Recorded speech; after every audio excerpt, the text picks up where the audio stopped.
Lecture du livre de Ellen G. White, intitulé Message choisi, volume 1. Chapitre 59. Obéissance parfaite grâce au Christ. Le Christ, notre justice. Vous voyez qu'un homme est justifié par les œuvres et non par la foi seulement. Car comme le corps sans esprit est mort, ainsi aussi la foi sans les œuvres est morte. Jacques 2, versets 24 et 26. Il est indispensable d'avoir foi en Jésus, de croire qu'on est sauvé par lui. Cependant, il y a danger à prendre l'attitude de plusieurs qui disent « Je suis sauvé ». D'autres ont dit « Faites de bonnes œuvres, et vous vivrez ». Mais personne ne peut accomplir de bonnes œuvres sans Christ. Plusieurs disent aujourd'hui « Croyez seulement, et vous vivrez ». La foi et les œuvres marchent ensemble. Croire et faire sont inséparables. Le Seigneur n'exige pas moins aujourd'hui que ce qu'il exigeait d'Adam dans le paradis, avant la chute, une obéissance parfaite, une justice immaculée. Dieu demande autant sous l'alliance de grâce qu'il demandait dans le paradis. Accord avec sa loi sainte, juste et bonne. L'Évangile n'affaiblit pas les droits de la loi. Elle l'exalte, au contraire, et la rend honorable. Sous le Nouveau Testament, rien moins n'est exigé que ce qu'il l'était sous l'Ancien. Que personne n'entretienne l'illusion si chère au cœur naturel, que Dieu se contentera de la sincérité, quelle que soit la croyance, si imparfaite que soit la conduite, car Dieu exige de son enfant une obéissance parfaite. Pour faire face aux exigences de la loi, notre foi doit se saisir de la justice du Christ et l'approprier. Unis avec le Christ, acceptant sa justice par la foi, nous sommes rendus capables d'accomplir les œuvres de Dieu, d'être les collaborateurs du Christ. Vous n'avez pas la foi si vous vous laissez entraîner par le courant du mal, si vous ne coopérez pas avec les agents célestes pour réprimer la transgression au sein de votre famille et dans l'Église pour y amener la justice éternelle. La foi agit par amour et purifie l'âme. La foi permet au Saint-Esprit de créer la sainteté dans le cœur. Mais cela n'est possible que si l'homme agit en harmonie avec le Christ. Nous ne sommes qualifiés pour le ciel que si le Saint-Esprit opère dans nos cœurs. La justice du Christ est notre unique lettre de créance donnant accès au Père. Pour obtenir la justice du Christ, il faut que jour après jour, nous soyons transformés par l'action de l'Esprit, afin de devenir participants de la nature divine. L'œuvre du Saint-Esprit a pour effet d'affiner le goût, de sanctifier le cœur, d'ennoblir l'être tout entier. Regardez à Jésus. Que toute âme regarde à Jésus. Voici l'agneau de Dieu qui ôte le péché du monde. Jean 1, verset 29.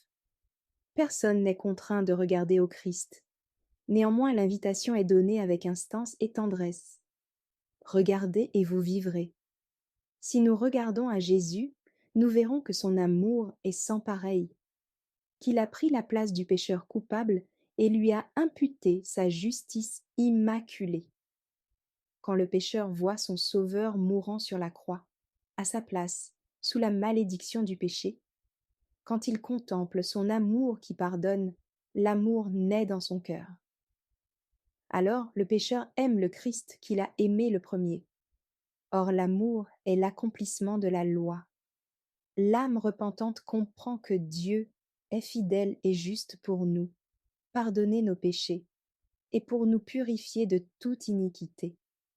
L'Esprit de Dieu agit dans le cœur du croyant et le fait avancer d'une obéissance à l'autre, de force en force, de grâce en Jésus-Christ. Dieu condamne à bon droit quiconque ne prend pas le Christ comme son sauveur personnel.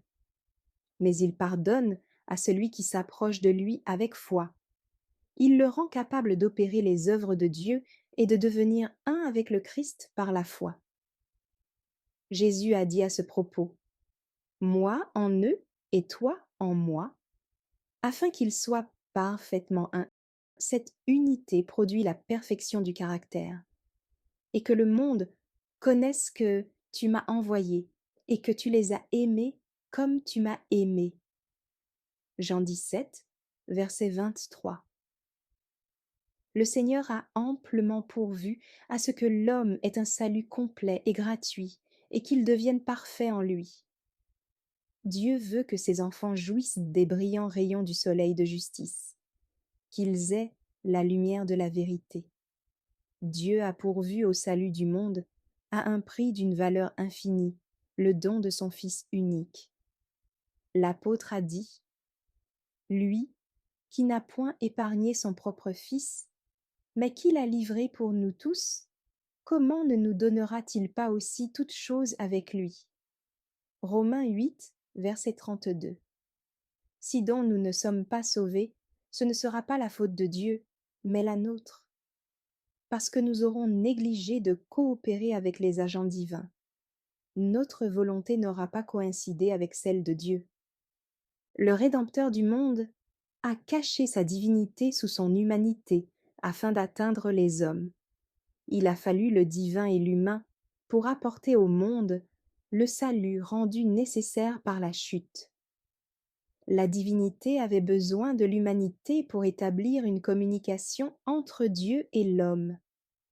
L'homme a besoin d'une puissance extérieure et supérieure à lui, pour que soit rétablie en lui l'image divine. Mais le fait qu'il a besoin de l'aide divine ne le dispense pas d'une action personnelle. La foi est demandée à l'homme, car c'est la foi qui agit par amour et purifie l'âme. La foi s'empare des vertus du Christ. Le Seigneur ne veut pas que le pouvoir humain soit paralysé. En coopérant avec Dieu, l'homme devient capable de faire le bien. Dieu n'entend pas annihiler notre volonté, car c'est elle qui nous permet d'accomplir l'œuvre qui nous est assignée au près et au loin. À chacun, il a assigné une tâche. Chaque ouvrier fidèle apporte la lumière au monde, uni qu'il est avec Dieu et avec le Christ et les anges du ciel pour une grande œuvre, celle qui consiste à sauver les perdus. Étroitement associé à Dieu, il devient de plus en plus intelligent pour accomplir les œuvres de Dieu. Le croyant grandit spirituellement en extériorisant la grâce divine qui agit en lui. Celui qui travaille dans la mesure des talents à lui confier devient un sage constructeur au service du Maître, car il fait son apprentissage sous la direction du Christ, apprenant à accomplir les œuvres de Dieu. Il ne voudra pas se soustraire aux responsabilités, car il comprendra que chacun doit servir la cause de Dieu dans la mesure de ses capacités. Il prend donc sa part du fardeau de l'œuvre. Jésus n'abandonnera pas son serviteur obéissant et plein de bonne volonté. Il ne permettra pas qu'il soit écrasé. L'homme qui porte de lourdes responsabilités dans la cause de Dieu n'a pas besoin de votre pitié, car il coopère fidèlement avec Dieu, et l'œuvre s'achève grâce à l'union des efforts divins et humains. Celui qui mérite votre pitié, c'est celui qui évite les responsabilités, inconscient des privilèges auxquels il est appelé. Merci d'avoir écouté cette lecture. Si vous avez des questions ou des remarques sur le thème abordé, n'hésitez pas à les partager dans les commentaires et notre équipe ne manquera pas de les considérer.